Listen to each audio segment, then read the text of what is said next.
Nzerekore, capitale naturelle de la Guinée forestière. C'est la dernière étape du séjour guinéen de la caravane droit à la terre et à l'eau, une lutte commune. Le cérémonial de lancement des activités s'est déroulé en présence du gouverneur, accompagné par plusieurs cadres de l'administration régionale, préfectorale et urbaine. En plus des caravaniers, les paysans et paysannes se sont mobilisés pour la circonstance. L'agroécologie et l'exploitation des forêts classées du Ziama et du Guéké ont longuement occupé les débats entre panélistes et assistants. En cas d'exploitation, nous disons que sûrement cette exploitation sélective, on explique, on coupe 3 à 4 bois par hectare. Ce n'est pas sûr. Parce qu'en Guinée, le premier risque, cela pose un problème réel de suivi. Donc, si on se lance dans cette initiative, nous sortirons vaincus parce que notre forêt sera détruite et rien ne va remplacer. Les gens ont pris beaucoup à bras le corps cette pratique et ça leur donne beaucoup plus de revenus. Parce que quand tu mets le riz, tu consommes, tu mets le niébé après, ça te vient, mais le niébé devient la culture de rente que tu vends pour survenir à d'autres besoins. Et au-delà que ça améliore le revenu, le niébé aide aussi à fertiliser le sol.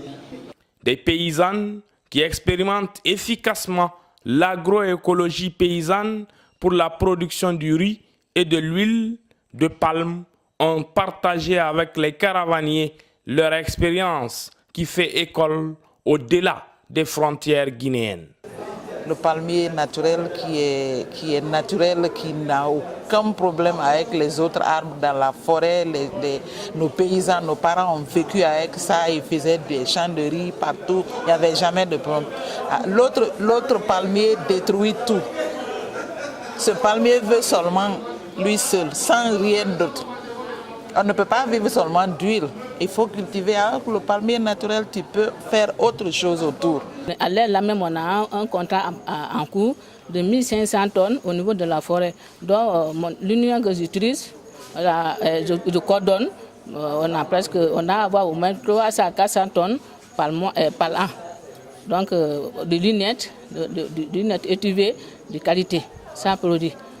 Très tôt, le 14 novembre 2018, les caravaniers ont battu le pavé pour aller remettre le livret vert de la convergence globale lutte terre et eau ouest-africaine au gouverneur de la région, mais aussi lui dire de vive voix ce qu'ils ont retenu de leur séjour guinéen. Ici en Guinée, l'agriculture est possible, disons l'exploitation forestière est possible, le maraîchage est possible, l'arboriculture est possible, tout est possible en Guinée.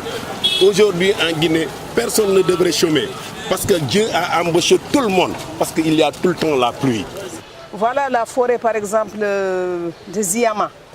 C'est une forêt, pratiquement c'est la seule je crois en Afrique. C'est une forêt où a été les multinationales, l'État a attribué les terres aux multinationales, ils ont fait une usine, je ne sais pas de quoi là. Bon, je n'ai pas été à la forêt, mais j'ai vu seulement les images. Mais quand même, ici c'est vrai que la Guinée c'est un pays, c'est le château d'eau d'Afrique.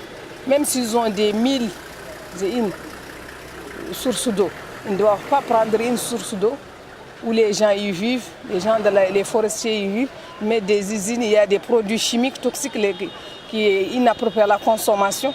C'est un gouverneur convaincu de la pertinence du sujet qui a reçu ces sentinelles du développement et de l'unité africaine. Si nous acceptons ce qu'ils ont dit pour l'agriculture et pour l'environnement, soyez convaincus que nous aurons un excellent résultat.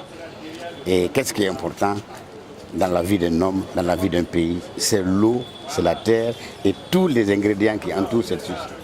Donc nous sommes ensemble, nous souhaitons encore que cette caravane continue, parce qu'elle nous apporte vraiment de la sève, de la très bonne nourriture. Le président vous salue, les présidents aussi ensemble, la main dans la main, vous saluent et nous sommes là pour vous réconforter, pour être entièrement à votre disposition.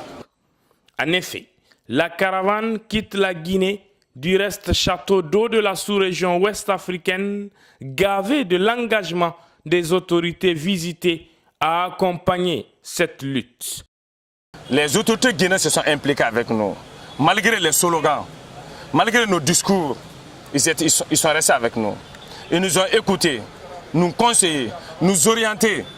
Ils nous ont fait apprendre des choses que nous-mêmes on ne connaît pas. Chacun a son petit monde. Ce petit monde, pourquoi chacun a son petit monde?